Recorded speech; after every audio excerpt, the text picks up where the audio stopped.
ඔයාගේ එකකවුන්් එක හැක් වුණා නැත්තං ඔයාගේ යාළුවගේ එකකවුන්් එක හැක් වෙලා කියන නිවස් එක ඔයා අහලා තියෙනවාද එතකොට කොහොමද මේ හැක මෙන්න මේ විදිර අපේ එකකවුන්ස් හැක් කරන්නේ හැකට එච්චර දෙයක් පුළුවන්ද ඔවු හැකට එච්චර දෙයක් පුළුවන් බට් එකක් තියෙනවා අපි එකකවුන්් අන්සේෆ් විදියට යස් කරන තාකල් ඒතකොට මේ හැක කෙනෙක් එකකවුන්ස් බ්‍රේක් කරන්න යස් කරන ෆේමස් මෙතඩ් කීපයක්ම තියෙනවා මුලින් අපි බලමු මොනවද මෙන්න මේ කොමන් හැකින් මෙතඩ්ස් කියලා පළවෙනි එක ෆිෂිං මේ කරා වෙන්නේ ෆේක් Gmail SMS මෙන්න මේ වගේ දේවල් ඔයාලට එවලා ඔයාලා පොඩ්ඩක් කලබල කරලා ඔයාලා පොඩ්ඩක් රවට්ටලා එයාලා එවන ලින්ක්ස් ක්ලික් කරව ගන්න එක ඊළඟට weak password මෙන්න මේ හැකලා ප්‍රයෝජනයට ගන්නවා 1 2 3 4 අපේ නම අපේ උපන්දිනය මෙන්න මේ වගේ පාස්වර්ඩ් යූස් කරනවා කියන්නේ ලේසියෙන්ම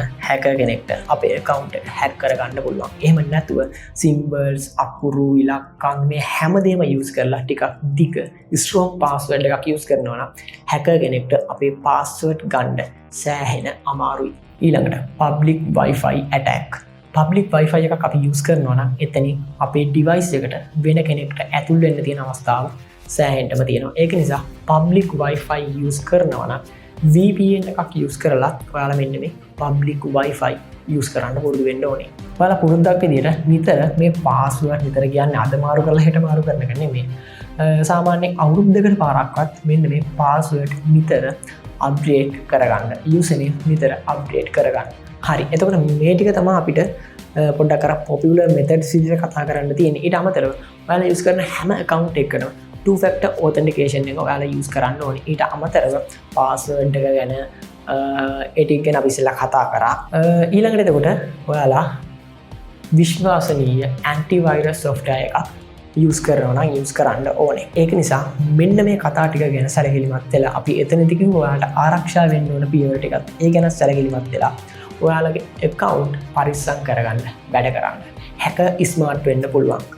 but ඔයාලා ඊට වඩා ස්මාර්ට් විදියට වැඩ කරන්න ඕනේ. එතකොට කිසිම කෙනෙක්ට බෑ ඔයාලගේ accounts hack කරන්න. උදාහරණයක් විදියට මේ වෙනකම් මගේ accounts hack වෙලා නැහැ. කිසිම account එකක් hack වෙලා නැහැ.